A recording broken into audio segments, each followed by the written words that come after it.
आप सभी को प्रभु यीशु मसीह की जय। यह लेख आपको उस रहस्यमय यात्रा पर ले जाएगा जहां परमेश्वर के संकेतों से आपको यह पता चलेगा कि आप उनके चुने हुए हैं। यह तथ्य हर युग में मौजूद रहा है कि कोई भी व्यक्ति जो ईश्वर का साथ चाहता है उसे इसके लिए गहरी यात्रा से गुजरना पड़ता है। आज भी प्रत्येक व्यक्ति इस बात की इच्छा रखता है कि ईश्वर की कृपा उस पर बनी रहे, परंतु हम में से बहुत से लोग यह नहीं जानते कि यह कृपा कैसे प्राप्त की जाए और ईश्वर का प्रेम किस रूप में हमारे जीवन में प्रकट होता है। ईश्वर अपना प्रेम हर किसी को विभिन्न रूपों में दिखाते हैं। कुछ लोगों के जीवन में इतना धन संपत्ति होता है कि वे 2 वक्त का खाना आराम से खा सकते हैं, जबकि दूसरों का जीवन काफी कठिनाई भरा होता है। जब हम अपने जीवन में किसी बड़े संकट या कठिनाई से गुजरते हैं तो हम अक्सर सोचते हैं, क्या भगवान मुझसे प्रेम करते हैं? क्या वे मेरे लिए कुछ कर रहे हैं? परंतु हम यह भूल जाते हैं कि ईश्वर की दृष्टि में प्रेम सिर्फ सुखी जीवन जीने में नहीं है। उनके प्रेम के कई रूप होते हैं और कभी कभी उनके प्रेम के रूप में हमें कठिनाइयां झेलनी पड़ती है ताकि हम अपनी आत्मा को प्रबल कर सकें। इस लेख के माध्यम से हम उन संकेतों को जानेंगे जो यह बताते हैं कि आप परमेश्वर द्वारा चुने गए हैं और वे आपसे कितना प्रेम करते हैं। पहला संकेत, असफलता। पहला संकेत यह है कि अगर परमेश्वर आपसे प्रेम करते हैं तो आपको अपने कार्यों में बार बार विफलता का सामना करना पड़ेगा। यह शायद आपको सुनने में अजीब लगे, लेकिन यह एक सच्चाई है। आप हर प्रयास में पूरी मेहनत करेंगे, लेकिन सफलता आपके हाथ नहीं लगेगी। यह विफलता एक संकेत है कि परमेश्वर आपको सही मार्ग की ओर इंगित कर रहे हैं। वे आपको यह बताने की कोशिश कर रहे हैं कि आपकी असली खुशी और सफलता उस दिशा में नहीं है जिसमें आप जा रहे हैं। यह विफलता आपको गहराई से सोचने और आत्मचिंतन करने के लिए मजबूर करती है। यह आपको अपने जीवन के मूल्यों और उद्देश्यों पर पुनर्विचार करने के लिए प्रेरित करती है। यह भी एक रूप है परमेश्वर के प्रेम का, क्योंकि आत्मचिंतन और आत्मज्ञान ही वह प्रक्रिया है जिसके माध्यम से हम अपनी वास्तविकता से जुड़ते हैं और ईश्वर के मार्ग की ओर अग्रसर होते हैं। विफलता एक वरदान होती है जब आप इसे ईश्वर की दृष्टि से देखते हैं। यह आपको उस दिशा की ओर ले जाती है जहां आपकी आत्मा की सच्ची विकास यात्रा होती है, क्योंकि जब आप बार बार असफल होते हैं तो आप अपनी गहराई में जाकर अपनी कमजोरियों और खामियों को पहचानने लगते हैं। इसी आत्मज्ञान की प्रक्रिया के माध्यम से हम अपने जीवन के उद्देश्य को समझते हैं। दूसरा संकेत, आत्मविश्वास का ह्रास। दूसरा संकेत यह है कि आप खुद पर से विश्वास खोने लगते हैं। आपको ऐसा महसूस होने लगता है कि जो आप पहले कर सकते थे अब वह भी नहीं कर पा रहे हैं। यह प्रक्रिया आपको भ्रमित करती है और आप सोचने लगते हैं कि क्या आप वास्तव में कुछ भी करने योग्य हैं। लेकिन यह भी एक ईश्वरीय संकेत है। यह आत्मसंदेह आपको उस बिंदु तक पहुंचाता है जहां आप अपनी आंतरिक शक्ति को पुनः खोजने के लिए मजबूर हो जाते हैं। जब आप अपने आत्मविश्वास को खो देते हैं तो यह परमेश्वर का एक तरीका है जिससे वे आपको यह समझाने की कोशिश करते हैं कि आपका सच्चा बल और शक्ति आपके अंदर कहीं छिपी हुई है। यह आत्मसंदेह एक अवसर होता है जब आप अपने भीतर की अदृश्य शक्तियों को जागृत कर सकते हैं। आपको अपने भीतर की उस दिव्य शक्ति का अनुभव करना होता है जो आपको हर कठिनाई से उबारने के लिए सक्षम है। परमेश्वर का यह संकेत आपको अपने अंदर की शक्ति को पहचानने और उसे विकसित करने की दिशा में ले जाता है। तीसरा संकेत, अत्यधिक दुख। तीसरा संकेत यह है कि आपके जीवन में दुख अपनी चरम सीमा पर पहुंच जाते हैं। आपको ऐसा लगता है कि इससे बुरा और कुछ नहीं हो सकता, लेकिन यही वह समय होता है जब आपको परमेश्वर की ओर देखने और उनकी शरण में जाने की प्रेरणा मिलती है। यह दुख आपको ईश्वर की ओर झुकने के लिए प्रेरित करता है। बड़े संतों और महान लोगों ने भी अपने जीवन में ऐसे क्षणों का अनुभव किया है जब दुख ने उन्हें ईश्वर के प्रति गहन प्रेम और समर्पण विकसित करने में मदद की। यह दुख आपको उस बिंदु तक ले जाता है जहां आप ईश्वर के बिना अपने जीवन की कल्पना नहीं कर सकते। नीति वचन, अध्याय 14 वचन 16 में कहा गया है, धर्मी चाहे 7 बार गिरे फिर भी वह उठ खड़ा होता है, परंतु दुष्ट विपत्ति में गिरकर पड़े ही रहते हैं। इसका अर्थ यह है कि ईश्वर आपको कितनी भी बार गिरने दें, वे आपको फिर से उठाएंगे। आपकी परिस्थितियां कितनी भी बिगड़ गई हों, परमेश्वर आपके लिए नया मार्ग खोल देंगे। चौथा संकेत, आत्म खोज की प्रक्रिया। चौथा संकेत यह है कि जब आपकी सारी उम्मीदें टूट जाती हैं, तो आपके अंदर आत्म खोज की प्रक्रिया शुरू होती है। आप अपने जीवन की विफलताओं के कारणों को ढूंढने लगते हैं और आत्मा से जुड़ने का प्रयास करते हैं। यह आत्म खोज का समय आपके जीवन में एक गहरा परिवर्तन लाता है। इस आत्म खोज के माध्यम से आप अपने जीवन के वास्तविक उद्देश्य और अर्थ को समझने लगते हैं। आप यह जानने की कोशिश करते हैं कि आपकी असफलताओं का असली कारण क्या है और आप अपनी कमजोरियों और खामियों को पहचानते हैं। यही आत्मज्ञान आपको ईश्वर के और करीब ले जाता है, क्योंकि आप अपने सच्चे स्वरूप को जानने और उसे सुधारने का प्रयास करते हैं। पांचवा संकेत, चरित्र में परिवर्तन। पांचवा संकेत यह है कि आपके चरित्र में गहरा परिवर्तन आता है।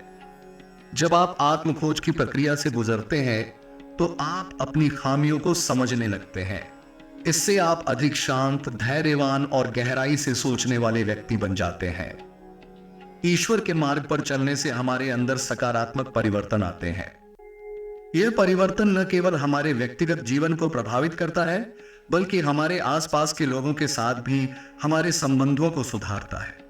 इस परिवर्तन के माध्यम से आप ईश्वर के और करीब आते हैं, क्योंकि आप उनकी शिक्षाओं को अपने जीवन में लागू करने लगते हैं और एक बेहतर व्यक्ति बनते हैं। छठा संकेत, दृष्टिकोण में बदलाव। छठा संकेत यह है कि आप सांसारिक घटनाओं में जीत का अनुभव नहीं करते, लेकिन इसका आपके ऊपर अब कोई विशेष प्रभाव नहीं पड़ता। जब आप अपने दृष्टिकोण में बदलाव लाते हैं, तो आप जीवन की चुनौतियों को सिर्फ एक नाटक की तरह देखने लगते हैं। यह उदासीनता आपको आंतरिक शांति और संतोष की ओर ले जाती है। जब आप सांसारिक घटनाओं से प्रभावित नहीं होते, तो आप अपने भीतर की शांति को महसूस करने लगते हैं। यही शांति आपको ईश्वर के और करीब ले जाती है, क्योंकि आप अपने भीतर की दिव्यता को पहचानने लगते हैं। सातवां संकेत, अंतिम परीक्षा। सातवां और सबसे महत्वपूर्ण संकेत यह है कि जब आप इन सभी कठिनाइयों और चुनौतियों से गुजर जाते हैं, तब आपके सामने परमेश्वर की सबसे बड़ी परीक्षा आती है। यह परीक्षा आपके विश्वास, बुद्धि और समर्पण की अंतिम परख होती है। इस समय आपको ऐसा लगता है कि ईश्वर कहीं नहीं है, कि वे आपको छोड़ चुके हैं, लेकिन यह परीक्षा आपको यह सिखाती है कि सच्चा विश्वास और समर्पण ही आपको ईश्वर के करीब ले जा सकता है। जब आप इस परीक्षा में सफल होते हैं, तो आप अपने जीवन के सच्चे उद्देश्य को पहचानते हैं। अंतिम चरण, परमेश्वर की उपस्थिति। आखिर में जब आप इन सभी परीक्षाओं में सफल हो जाते हैं, तो परमेश्वर स्वयं आपके समक्ष प्रकट होते हैं। चाहे वे किसी भी रूप में क्यों ना आए, उनकी उपस्थिति स्पष्ट होती है। यह अंतिम चरण वह अवस्था है जहां आपके मन में कोई संशय नहीं रह जाता कि ईश्वर आपके साथ नहीं है। आइए इस यात्रा को और गहराई से समझने की कोशिश करें। हमने ईश्वर के 7 प्रमुख संकेतों को देखा है, जो बताते हैं कि हम उनके चुने हुए हैं। इन संकेतों को समझने और उनकी गहराई में जाने के लिए हमें इनके अंदर छिपे हुए अदृश्य संदेशों को समझना होगा। आगे के इस विवरण में हम इन संकेतों के विभिन्न आयामों पर चर्चा करेंगे और यह जानेंगे कि हमारे जीवन में परमेश्वर के प्रेम की क्या भूमिका है। इस विस्तार के माध्यम से हम उन अनुभवों को भी देखेंगे जो जीवन के विभिन्न क्षणों में हमें परमेश्वर से जोड़ते हैं। असफलता में छिपी हुई संभावनाएं। पहला संकेत जिसमें हमने देखा कि असफलता एक ईश्वरीय संकेत है। यह जानना जरूरी है कि असफलता सिर्फ हमारे बाहरी जीवन में नहीं होती, बल्कि हमारे भीतर के मनोभावों और इच्छाओं में भी असफलता होती है। कई बार हमारी भावनाएं टूट जाती हैं और हम उन इच्छाओं को पूरा करने में विफल हो जाते हैं जिन्हें हम सबसे महत्वपूर्ण मानते हैं। यह असफलता केवल कार्यों में ही नहीं, बल्कि हमारी व्यक्तिगत आकांक्षाओं, हमारे संबंधों और हमारे जीवन के लक्ष्यों में भी देखी जा सकती है। जब कोई व्यक्ति बार बार विफल होता है तो उसके सामने दो ही विकल्प होते हैं। या तो वह निराश होकर बैठ जाए या फिर आत्मचिंतन करे और जानने की कोशिश करे कि वास्तव में क्या गलत हो रहा है। आत्मचिंतन का यह मार्ग ही वह रास्ता है जिसे ईश्वर हमें दिखाने की कोशिश करते हैं। यह विफलताएं हमें इस बात का आभास दिलाती हैं कि हमारी सच्ची दिशा क्या होनी चाहिए। हम अक्सर देखते हैं कि जो लोग अपने जीवन में बड़ी सफलताएं प्राप्त करते हैं उन्हें भी असफलता के कई दौर से गुजरना पड़ा है। वे लोग केवल इसलिए सफल नहीं होते क्योंकि उन्होंने बहुत मेहनत की, बल्कि इसलिए भी क्योंकि वे अपनी असफलताओं से सीखने के लिए तैयार रहते हैं। विफलता हमें हमारी सीमाओं का एहसास कराती है। यह हमें यह सिखाती है कि हमारी क्षमताओं का दायरा कितना छोटा है और हमें अपने कार्यों में सुधार की आवश्यकता है। असफलता के माध्यम से ईश्वर हमें यह संदेश देते हैं कि जो कुछ भी हम अपने दम पर करने की कोशिश कर रहे हैं वह केवल तब सफल होगा जब हम ईश्वर की योजना को स्वीकार करेंगे। आत्मविश्वास की कमी में छिपी हुई शक्ति। दूसरे संकेत में हमने देखा कि आत्मविश्वास की कमी एक ईश्वरीय संकेत हो सकता है। यह बात कई लोगों के लिए चौंकाने वाली हो सकती है क्योंकि सामान्यतः हम आत्मविश्वास को एक सकारात्मक गुण मानते हैं, लेकिन जब ईश्वर हमें हमारे आत्मविश्वास के क्षणों में हिला देते हैं तो इसका अर्थ यह होता है कि वे हमें यह समझाने की कोशिश कर रहे हैं कि हमारी अपनी क्षमताओं पर भरोसा पर्याप्त नहीं है। जब आप खुद पर से विश्वास खोने लगते हैं तो यह वह समय होता है जब ईश्वर आपको यह सिखा रहे होते हैं कि आपको अपने आत्मनिर्भरता से परे देखना होगा। यह वह समय होता है जब हमें यह समझने की जरूरत होती है कि हमारा सच्चा आत्मविश्वास केवल परमेश्वर के साथ जुड़ने से ही प्राप्त हो सकता है। ईश्वर हमें हमारी कमजोरियों का सामना करने के लिए मजबूर करते हैं ताकि हम उनकी असीम शक्ति की ओर देख सकें। जब हम अपनी व्यक्तिगत क्षमताओं पर भरोसा खो देते हैं तब हमें यह समझ में आता है कि हमारी सीमित क्षमताओं के बावजूद ईश्वर के साथ हमारी यात्रा अनंत हो सकती है। इस प्रक्रिया में हम अपनी सच्ची शक्ति को पहचानते हैं जो हमें केवल ईश्वर से मिल सकती है। आत्मविश्वास की कमी हमें यह सिखाती है कि हमारी वास्तविक शक्ति हमारे भीतर छिपी होती है और हमें इसे जागृत करने की आवश्यकता होती है।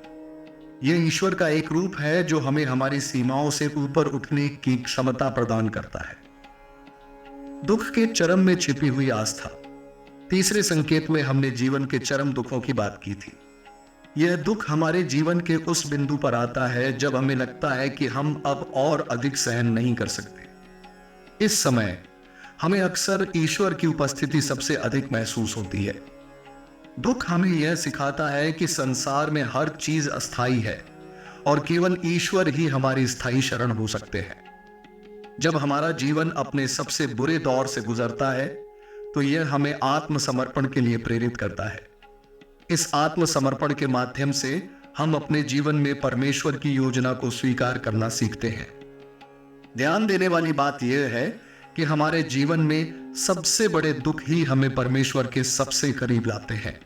कई बार यह देखा गया है कि जब हम सुखी और संतुष्ट होते हैं तो हम ईश्वर की ओर देखने की आवश्यकता महसूस नहीं करते, लेकिन जब हमारा जीवन कठिनाइयों से भर जाता है तब हमें ईश्वर की शरण की आवश्यकता महसूस होती है। यह दुख हमारे भीतर की आस्था को जागृत करता है। यह हमें यह सिखाता है कि हमारी अपनी सीमाएं हैं लेकिन ईश्वर की शक्ति असीमित है। दुख का यह समय हमें हमारी आत्मा की गहराई तक ले जाता है जहां हमें ईश्वर की उपस्थिति का अनुभव होता है। दुख के समय में हम ईश्वर की ओर लौटते हैं क्योंकि हमें यह समझ में आता है कि वे ही हमारे जीवन का अंतिम स्रोत है। इस समय हम अपनी आत्मा के साथ गहरा संबंध स्थापित करते हैं और ईश्वर के प्रेम को समझने लगते हैं। आत्मखोज की प्रक्रिया में छिपा हुआ सत्य। चौथे संकेत में हमने आत्मखोज की प्रक्रिया की बात की थी। यह वह समय होता है जब आप अपने जीवन की विफलताओं के कारणों की तलाश करने लगते हैं। आत्मखोज का यह समय आपके जीवन का सबसे महत्वपूर्ण समय हो सकता है क्योंकि यही वह समय होता है जब आप अपने जीवन के सच्चे उद्देश्य को पहचानने की ओर अग्रसर होते हैं। आत्मखोज की प्रक्रिया में हमें यह समझ में आता है कि हमारी विफलताएं और कठिनाइयां वास्तव में हमारे जीवन में एक गहरा उद्देश्य लिए हुए होती हैं। जब हम अपने जीवन की असफलताओं का विश्लेषण करते हैं तो हम अपनी कमजोरियों और खामियों को समझने लगते हैं। यह समझ हमें यह अवसर देती है कि हम अपने भीतर के अंधकार को दूर करें और अपनी आत्मा की सच्ची शक्ति को पहचानें। आत्म खोज के समय हम अपनी आत्मा के उस हिस्से से जुड़ते हैं जिसे हम अक्सर नजरअंदाज कर देते हैं। यह प्रक्रिया हमें आत्मज्ञान की ओर ले जाती है। आत्मज्ञान से हमें यह समझ में आता है कि हमारा जीवन सिर्फ भौतिक उपलब्धियों के लिए नहीं है, बल्कि हमारे जीवन का एक आध्यात्मिक उद्देश्य भी है। ईश्वर की योजना को समझने के लिए हमें अपने भीतर झांकना होता है। आत्म खोज की यह यात्रा हमें ईश्वर के साथ उस गहरे संबंध की ओर ले जाती है जहां हम अपनी आत्मा की सच्ची प्रकृति को समझते हैं। चरित्र में बदलाव के माध्यम से आत्मशुद्धि, 5वें संकेत में हमने चरित्र के बदलाव की बात की थी। जब आप आत्म खोज की प्रक्रिया से गुजरते हैं तो आपके भीतर एक गहरा परिवर्तन होता है। आप अपनी कमजोरियों और खामियों को पहचानने लगते हैं और इसके कारण आप अपने चरित्र को सुधारने की दिशा में कदम बढ़ाते हैं। ईश्वर की राह पर चलने से हमारे अंदर शुद्धता और सरलता का विकास होता है। हम धीरे धीरे उन आदतों और विचारों को छोड़ने लगते हैं जो हमें ईश्वर से दूर ले जाती है। यह प्रक्रिया आत्मशुद्धि की प्रक्रिया है जिसमें हम अपने जीवन को पुनर्गठित करते हैं ताकि हम ईश्वर की योजना के अनुरूप जी सकें। चरित्र में यह बदलाव हमें एक बेहतर व्यक्ति बनाता है और यह परिवर्तन न केवल हमारे व्यक्तिगत जीवन में बल्कि हमारे संबंधों में भी सकारात्मक प्रभाव डालता है। जब हम अपने चरित्र में सुधार करते हैं तो हम अधिक सहनशील, दयालु और समझदार बनते हैं। यह बदलाव ईश्वर के प्रेम का एक रूप है क्योंकि यह हमें उनकी शिक्षाओं के अनुसार जीने की प्रेरणा देता है। जब हम अपने जीवन में सकारात्मक बदलाव लाते हैं तो हम ईश्वर के और करीब आते हैं। यह परिवर्तन हमें आत्मा की सच्ची प्रकृति से जोड़ता है जहां हम अपने जीवन के सच्चे उद्देश्य को समझते हैं। सांसारिक घटनाओं के प्रति उदासीनता, 6ठे संकेत में हमने देखा कि जीवन की सांसारिक घटनाओं का हमारे ऊपर कम प्रभाव पड़ता है। जब हम ईश्वर के करीब होते हैं तो हम सांसारिक घटनाओं को अलग नजरिए से देखने लगते हैं। संसार की घटनाओं से प्रभावित न होना हमें आंतरिक शांति प्रदान करता है। जब हम सांसारिक घटनाओं से दूर होते हैं तो हम अपने भीतर की शांति को महसूस करने लगते हैं। ईश्वर के करीब होने का अर्थ यह नहीं है कि हमें संसार से दूर होना चाहिए, बल्कि इसका मतलब है कि हमें ईश्वर के करीब होने का अर्थ यह है कि हम संसार की घटनाओं को केवल बाहरी दृष्टिकोण से नहीं बल्कि आंतरिक शांति के साथ देखते हैं। जब हम सांसारिक घटनाओं से उदासीन हो जाते हैं तो इसका यह अर्थ नहीं होता कि हम अपने जीवन के कार्यों को छोड़ दें या उनकी उपेक्षा करें। इसके विपरीत इसका अर्थ यह होता है कि हम अपनी जिम्मेदारियों को और भी बेहतर तरीके से निभाते हैं, लेकिन बिना उन पर अत्यधिक मानसिक या भावनात्मक प्रभाव डालने के। यह समझना महत्वपूर्ण है कि ईश्वर से जुड़ने का मार्ग हमें संसार से दूर नहीं करता, बल्कि हमें संसार को नए दृष्टिकोण से देखने की क्षमता प्रदान करता है। ईश्वर से जुड़ने के बाद हम उन घटनाओं को स्वीकार कर सकते हैं जो हमारे नियंत्रण में नहीं है, और साथ ही उन परिस्थितियों का सामना कर सकते हैं जो हमें चुनौतियों का सामना करने के लिए प्रेरित करती हैं। उदासीनता का यह दृष्टिकोण हमें न केवल आत्मिक शांति देता है, बल्कि हमें अपने जीवन में गहराई से जुड़े हर पहलू को समझने की शक्ति भी प्रदान करता है। जब हम संसार के प्रति उदासीन होते हैं तो इसका मतलब यह नहीं है कि हम दुनिया की परवाह नहीं करते, बल्कि इसका मतलब यह है कि हम किसी भी परिस्थिति में संतुलन बनाए रखने की क्षमता रखते हैं। ईश्वर हमें यह सिखाते हैं कि सांसारिक घटनाएं केवल एक नाटक की तरह है और हमें इन घटनाओं के पीछे छिपे ईश्वरीय उद्देश्यों को पहचानने की आवश्यकता होती है। इस समझ से हमें यह भी पता चलता है कि हमें अपनी भावनाओं और विचारों को नियंत्रित करने की कला सीखनी होगी ताकि हम जीवन के कठिन समय में भी स्थिर और शांत रह सके। सबसे कठिन परीक्षा, ईश्वर पर विश्वास की कड़ी परीक्षा। 7वें संकेत में हमने देखा कि जब आप अपने जीवन की सबसे बड़ी परीक्षा का सामना कर रहे होते हैं तो यही वह समय होता है जब आपका विश्वास और धैर्य ईश्वर द्वारा परखा जाता है।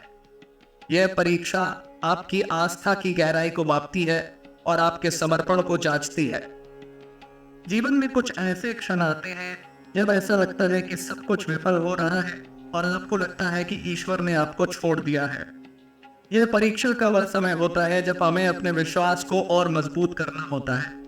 कई बार ऐसा होता है कि हम अपनी बुद्धि, तर्क और ज्ञान के आधार पर समस्याओं का हल निकालने की कोशिश करते हैं, लेकिन जब हम असफल होते हैं तब हमें एहसास होता है कि हमारी समझ और हमारी योजना सीमित है और ईश्वर की योजना असीमित है।